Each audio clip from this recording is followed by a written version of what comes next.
I mean, I think if they had someone like Ron DeSantis, who seems to be like the most reasonable amongst the potential candidates, he seems to be, a pretty no-nonsense guy, not without his flaws, but he's more reasonable than anything that I'm seeing on the left. Yeah.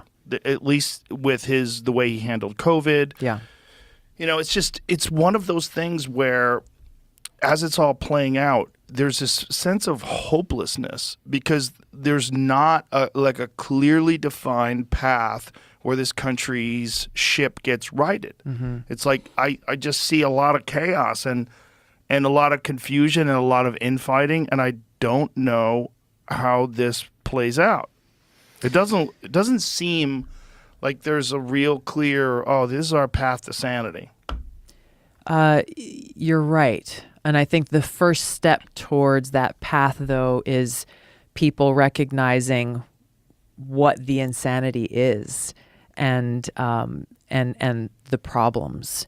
And I think that more and more these things are coming to light. I can tell you, I know there are a lot of Democrats that feel the same kind of frustration that I feel with the Democratic Party leadership. Often quietly. Yes. Yeah, there's a lot of quiet disagreement where people are just like, I'm not voting for Trump, but what the fuck are we doing? Right. And I think there's that in the Republican Party as well. Yeah. And so I think that creates opportunity for us as a country to get out of just this two-party system mindset and this mindset of fear that drives so many of the elections, where instead of saying like, hey, I'm running for president because this is how I'm offering to lead the country. This is how I'm offering to serve the country. Here are the things that I'll do. Instead of that, we are kind of relegated to, hey, vote for me or vote for my party because the other guy's the devil. Right. And not and really treating voters like we're idiots and we don't care or have the intelligence to actually look at, okay, here's where you stand on this issue. Here's where this other person stands on this issue. I'm going to make my decision not based on party, but actually based on, hey, who best reflects my values? Who is actually going to put the country first, the interests of the American people and the country first, and not just the people who say the words, but the people who actually, have the record and the policies to back that up. And so I hope that this is the direction that we're moving in as more and more people get disillusioned with leaders in both parties who care more about their own political ambitions and their own party's power than they actually do care about the American people. It seems like part of the problem is that attack style of politics works.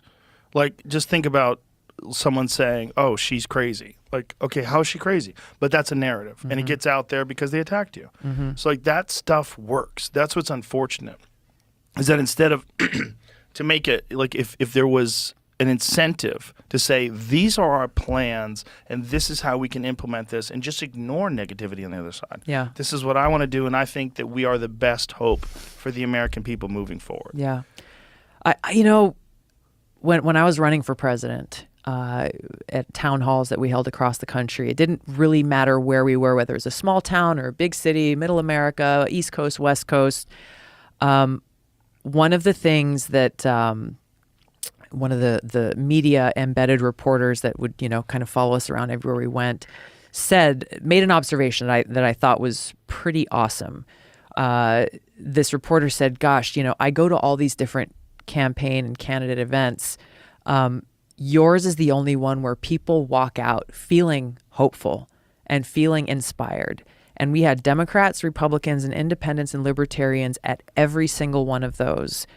And it was because we talked about different issues. We talked about, the threat of nuclear war. We talked about this new Cold War, the dangers of continuing down this path. We talked about things education. We talked about we actually talked about these things.